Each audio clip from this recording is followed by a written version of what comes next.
찬송가 67장으로 찬송하시겠습니다. 67장 찬송입니다.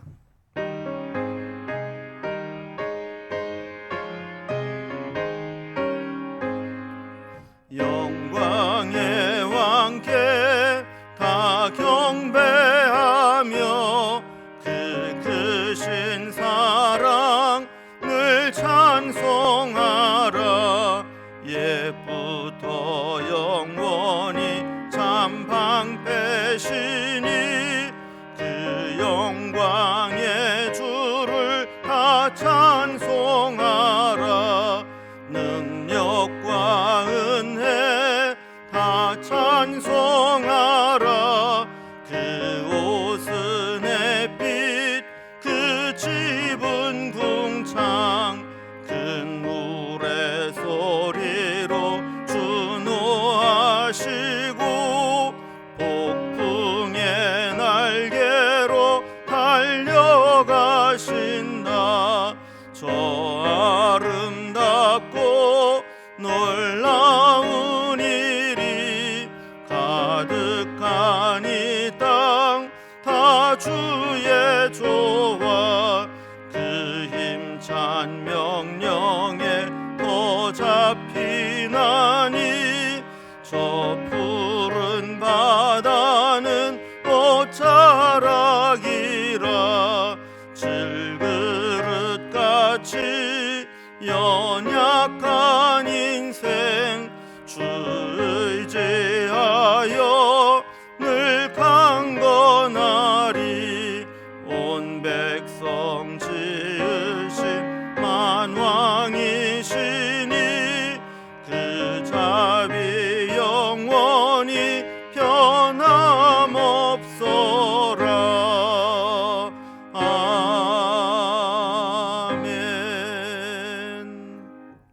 아멘. 오늘 함께 나눌 하나님 말씀은 구약성경 이사야서 46장 1절에서 13절까지 말씀입니다. 이사야 46장 1절에서 마지막 절까지 말씀, 구약성경 1024면 25면에 있습니다. 이 말씀을 제가 봉독하겠습니다. 벨은 엎드러졌고 느보는 구부러졌도다. 그들의 우상들은 짐승과 가축에게 실렸으니 너희가 떠매고 다니던 그것들이 피곤한 짐승의 무거운 짐이 되었도다. 그들은 구부러졌고 그들은 일제히 엎드러졌으므로 그 짐을 구하여 내지 못하고 자기들도 잡혀갔느니라. 야곱의 집이여, 이스라엘 집에 남은 모든 자여, 내게 들을지어다. 배에서 태어남으로부터 내게 안겼고 태에서 남으로부터 내게 업힌 너희여, 너희가 노년에 이르기까지 내가 그리하겠고 백발이 되기까지 내가 너희를 품을 것이라. 내가 지었은즉 내가 업을 것이요 내가 품고 구하여 내리라. 너희가 나를 누구에게 비기며 누구와 짝하며 누구와 비교하여 서로 같다 하겠느냐. 사람들이 주머니에서 금을 쏟아내며 은을 저울에 달아 도금장이에게 주고 그것으로 신을 만들게 하고 그것에게 엎드려 경배하며 그것을 들어 어깨에 메어다가 그의 처소에 두면 그것이 서 있고 거기에서 능히 움직이지 못하며 그에게 부르짖어도 능히 응답하지 못하며 고난에서 구하여 내지도 못하느니라. 너희 패역한 자들아, 이 일을 기억하고 장부가 되라. 이 일을 마음에 두라. 너희는 옛적 일을 기억하라.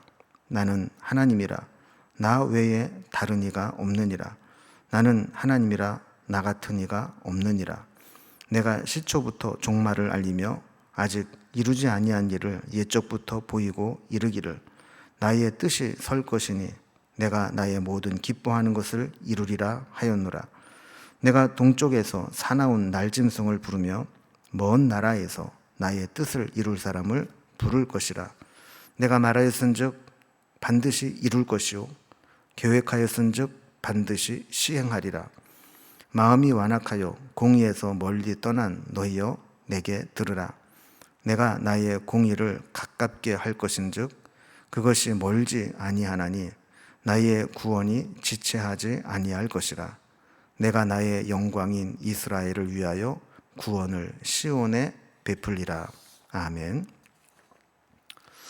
우리가 세상의 이 바벨론식 가치관과 문화가 상식이 되어버린 이 시대를 살아가다 보면 하나님께 돌아오고 하나님만 의지하고 사는 것이 생각보다 그렇게 쉽지 않습니다. 그러니까 늘 하나님과 교제하고 하나님을 잘 섬겨왔던 사람들은 잠깐 한눈을 팔고 잠깐 다른 곳에 우리 마음을 빼앗겼다가도 다시 하나님께로 돌아오는 것이 어렵지 않지만, 다 세상에 이렇게 취해서 우상을 섬기는 분위기 속에서 오랫동안 이제 살아왔던 사람들은 하나님께로 돌아간다는 것이 쉽지 않습니다. 그래서 하나님은 오늘 본문을 통해서 유다 백성들이 그동안 믿고 의지했던 우상과 이 세상의 실체가 어떤 것인가를 이제 보여주면서 하나님과 또 그들이 마음을 빼앗기고 섬겼던 우상들을 서로 비교하면서 우리에게 누구를 섬길 것인가에 대해서 우리에게 교훈을 주고 있습니다. 오늘 본문은 그런 내용으로 어떤 단락 구분이 없이 이런 주제로 말씀을 이제 살펴봅니다. 먼저 1절과 2절에서는 바벨론의 주신이었던 이 벨과 느보의 실체가 어떤 것인가를 폭로하십니다. 그래서 1절에 보면 벨은 엎드려졌고 느보는 구부러졌도다. 그들의 우상들은 짐승과 가축에게 실렸으니 너희가 떠매고 다니던 그것들이 피곤한 짐승의 무거운 짐이 되었도다 그랬습니다. 그래서 벨은 바벨론의 주신인 마루둑의 별명입니다. 또 바벨론의 벨사살 왕의 이름도 여기에서 온 거죠. 그래서 성경에 보면 이제 벨자가 들어가는 이 왕들은 다 이런 마루둑신, 이 벨신을 섬기는 자들의 이름입니다. 또 느보는 이 벨의 아들 신인데 느부갓네살, 또 느부사라단 이런 왕들의 이름도 바로 이 느보에서 온 것이죠. 그러니까 벨과 이 느보는 바벨론에서 이제 주신으로 섬겼던 신들을 의미하는 겁니다. 그러니까 유다 백성들이 이 바벨론의 포로로 끌려가서 바벨론에 섬기는 신들을 이렇게 보고 그들의 신전을 보니까 너무 웅장하고 화려한 모습을 보면서 기가 질렸던 겁니다. 그래서 자연스럽게 이 벨을 섬기도록 강요받고 또 그런 문화 속에 동화되어 갔던 것이죠. 그러나 그들의 신이 바벨론을 지켜주지 못했습니다. 바벨론이 페르시아의 멸망을 당하게 되고 이 바벨론의 우상들이 아주 무능함이 드러나는 동시에 또 도망갈 때 그것들을 막 메고 나가는, 그걸 메고 가는 이 짐승들을 피곤하게 만드는 무거운 짐이 될 뿐이지 그런 페르시아로부터 나라를 보호해주는 역할을 하지 못했다라는 겁니다. 특히 고대에는 전쟁에서 이기면 승전 국가에서 이 패전 국가의 신상을 완전히 파괴시켜 버리면서 자신들이 섬기는 신 그리고 자신들의 민족의 이 우월함을 이제 드러내곤 했습니다. 그래서 2절에 보면 그들은 구부러졌고 그들은 일제히 엎드려졌으며 그 짐을 구하여 내지도 못하고 자기들도 잡혀갔느니라 그랬습니다. 그러니까 바벨론이 한때 막 신주단지 모시듯이 그렇게 섬겼던 이 신상들이 페르시아라는 나라에 의해서 완전히 허무하게 파괴되는 모습을 하나님께서 보여주셨다라는 겁니다. 3절과 4절에서는 이렇게 아무런 힘도 없는 바벨론의 신들과 달리 천지를 창조하시고 역사를 주관하시는 하나님에 대해서 다시 설명을 합니다. 그래서 3절에 보면 야곱의 집이여 이스라엘 집에 남은 모든 자여 내게 들을지어다. 배에서 태어남으로부터 내게 안겼고 태에서 남으로부터 내게 업힌 너희여 그랬습니다. 여러분, 사람은 자기의 부모를 아는 것에서부터 인생의 의미를 알게 되는 것과 마찬가지로 이스라엘 민족들도 처음 이스라엘 민족이 태동하고 또 하나님께서 특별히 그들을 구별하시고 택하시고 인도하여 내신 하나님을 아는 것에서부터 그들의 정체성과 신앙이 만들어지고 시작되는 것이죠. 그래서 하나님은 이스라엘 백성들을 배에서 남으로부터 너를 내가 안았고 또 업히며 너희를 키웠다. 그래서 4절에도 보면요, 너희가 노년에 이르기까지 내가 그리하겠고 백발이 되기까지 내가 너희를 품을 것이라. 내가 지었은즉 내가 업을 것이요 내가 품고 구하여 내리라 그랬어요. 부모는 자신이 낳은 자식에 대해서 무한한 애정을 가지고 있죠. 자식이 아무리 성인이 되고 또 심지어는 백발이 되고 노년이 되어도 부모 입장에서 보면 마치 어린아이를 걱정하듯이 그렇게 걱정하는 마음이 생기는 겁니다. 그러니까 자식은 영원히 자식인 거죠. 그래서 부모는 힘 닿는 데까지 자식을 위해서 살아갑니다. 마찬가지로 이스라엘을 택하시고 또 업어 품어 양육하신 하나님께서 저들을 노년에 이르기까지 백발이 되기까지 품고 구하여 내겠다. 끝까지 책임지겠다. 이런 말씀을 하시는 겁니다. 자, 그러니 이 하나님의 은혜와 사랑을 누구와 비교할 수 있겠습니까? 그래서 5절에 보면 너희가 나를 누구에게 비기며 누구와 짝하며 누구와 비교하여 서로 같다 하겠느냐 그랬어요. 하나님과 이 우상은 사실 비교 불가입니다. 사실 하나님과 다른 신들 우상을 비교하는 것 자체가 하나님을 모독하는 일이고 무례한 일입니다. 여러분 자식에게 너 엄마가 좋아 아빠가 좋아 이런 거 묻는 거는 장난처럼 할 수 있지만 옆집 아저씨가 좋아 아빠가 좋아 이거 묻는 거는 말이 안 되는 거죠.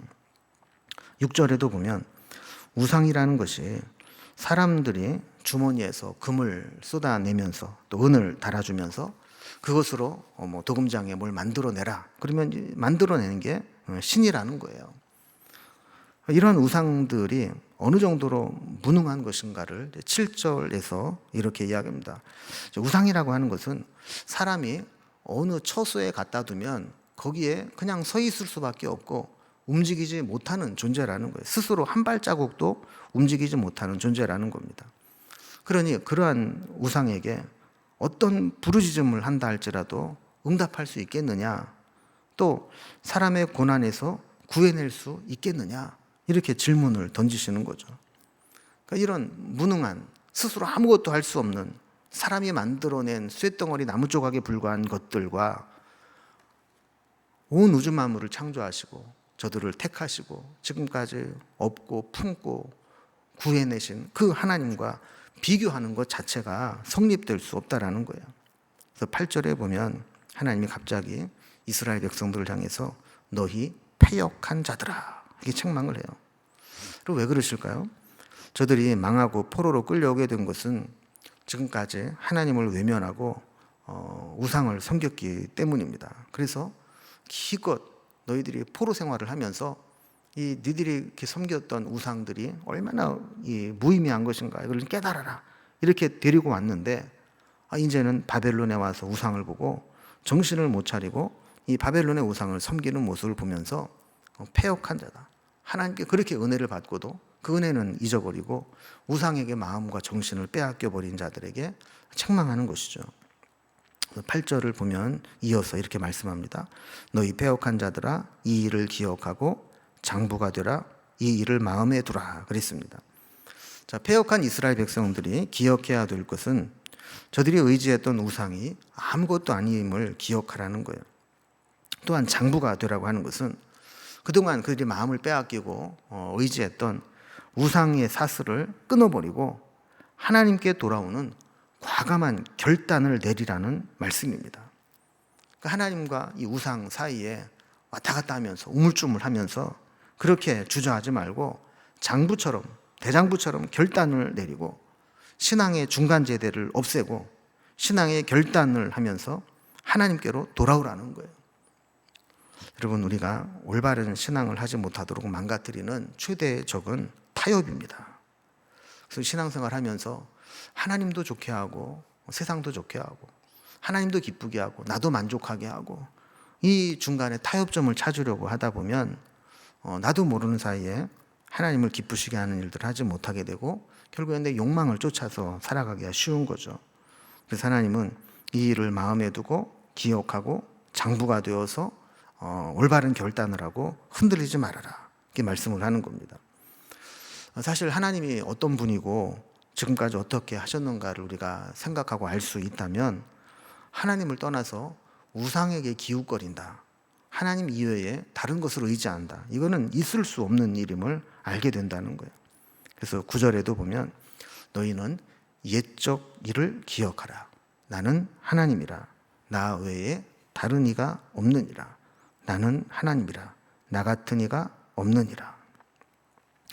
여러분, 이사야서의 말씀, 요즘에 살펴보는 말씀을 보면 어떻게 보면 하나님이 애처로울 정도로 나야 나 하나님이야. 나 외에는 없어. 오직 나만 너를 구원을 베푸고 나 외에 다른 신은 없어. 이렇게 말씀하시는 것을 보게 돼요. 오죽 하나님의 백성들이 하나님을 멀리 떠나고 하나님을 인정하지 않으면 그렇게 하나님께서 안타까운 마음으로 호소하듯이 말씀하시겠어요. 사실 우리가 멀리 갈 것도 없고 성경에서 출애굽 사건부터 하나님께서 이스라엘 백성들에게 베푸신 은혜와 기적과 능력을 생각하면 하나님 이외에 누가 이스라엘 백성들에게 또 우리에게 그런 은혜와 능력과 기적을 베푸시겠어요? 우리도 지금까지 살아오면서 하나님의 은혜를 내 인생 가운데 싹 빼버린다면 뭐가 남겠습니까? 지금 여기 우리가 서 있는 것도 내가 지금까지 누려온 것도 다 하나님의 은혜 아닙니까? 10절에 보면 내가 시초부터 종말을 알리며 아직 이루지 아니한 일을 옛적부터 보이고 이르기를 나의 뜻이 설 것이니 내가 나의 모든 기뻐하는 것을 이루리라 하였노라 그랬어요. 하나님과 다른 우상과의 비교할 수 없는 차별성 중에 하나는 뭐냐면 하나님은 미리 앞으로 될 일을 예고하시고 예고하신 말씀대로 이루어 가시는 분이라는 거예요. 하나님은 하나님의 뜻대로 하나님의 선하신 뜻을 미리 예언하시고 그 기뻐하시는 일을 이루시는 분이라는 겁니다. 다른 우상이, 다른 존재가 이렇게 하늘 수 있는 존재가 없다라는 거죠. 11절에서도 보면 내가 동쪽에서 사나운 날짐승을 부르며 먼 나라에서 나의 뜻을 이룰 사람을 부를 것이라. 내가 말하였은즉 반드시 이룰 것이요 계획하였은즉 반드시 시행하리라. 여러분, 우리가 무슨 말을 이렇게 내뱉고 나서도 자신이 한 말을 지키지 못할 때가 많습니다. 우리에게는 말한 대로 실행할 수 있는 능력도 없고 또 성실함도 없고 또 때로는 내가 무슨 말을 하는지도 알지 못하기 때문입니다. 그러나 하나님은 말씀하신 것을 반드시 이룰 것이고 하나님이 계획하신 일은 반드시 시행할 것이다 그랬어요.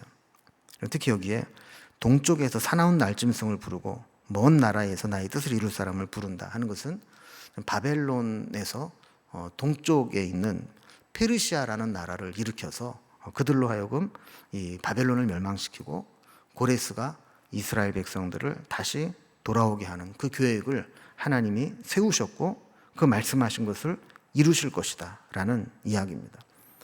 자, 12절에 보면 다시 이스라엘 백성들을 책망하며 부르십니다. 하나님의 구원 계획에 회의적이거나 믿음으로 동의하지 않는 자들을 가리켜서 마음이 완악하여 공의에서 멀리 떠난 자들아 이렇게 책망을 하죠. 그들에게 하나님 말씀을 들으라고 말씀합니다. 누구에게나 동일하게 적용되는 말씀이지만 사실 우리가 살 길은 하나님 말씀을 듣는 수밖에 없어요. 다른 세상적인 것에 마음을 빼앗길 때마다 우리 다시 하나님 말씀을 붙잡고 하나님 말씀을 들어야 되는 겁니다.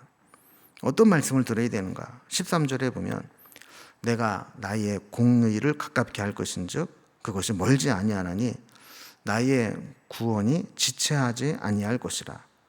내가 나의 영광인 이스라엘을 위하여 구원을 시온에 베풀리라 그랬습니다. 그러니까 하나님의 말씀을 듣고 순종하는 자에게 하나님이 약속하시는 것은 하나님의 구원이라는 거예요. 하나님의 공의를 이루시고 그 구원이 지체하지 않을 것이고 하나님의 영광인 이스라엘을 위해서 구원을 시온에 베풀 것이다 라는 약속입니다. 하나님의 공의는 하나님의 구원으로 나타난다는 겁니다. 하나님은 지금도 우리의 모든 문제와 고난에서 하나님의 공의로 우리를 구원하시는 분입니다. 그것도 지체하지 않고 행하시는 분입니다. 우리가 오늘 말씀을 묵상하면서 하나님이 우리를 구원해야 될 부분이 어떤 부분이 있는가 하는 부분을 하나님께 내려놓고 함께 기도했으면 좋겠고 또 살아가면서 아무리 힘들어도 우리가 하나님 이외에 다른 곳에 한눈을 팔거나 다른 것을 의지하는 일이 없이 오직 하나님만 바라보고 의지하고 믿음으로 살아갈 수 있기를 주님의 이름으로 기원합니다. 기도하겠습니다. 하나님 아버지, 하나님은 우리를 태중에서부터 구별하시고 우리를 낳으시고 기르시고 양육하시고 지금까지 인도하신 분임을 저희들이 분명히 믿습니다. 하나님 같은 분이 없고 내 인생 가운데 하나님의 섭리와 은혜를 빼버리면 아무것도 남는 것이 없음을 고백합니다. 그럼에도 불구하고 우리는 때로 세상에 한눈 팔고 하나님보다 다른 곳에 마음을 빼앗기고 흔들릴 때가 있습니다.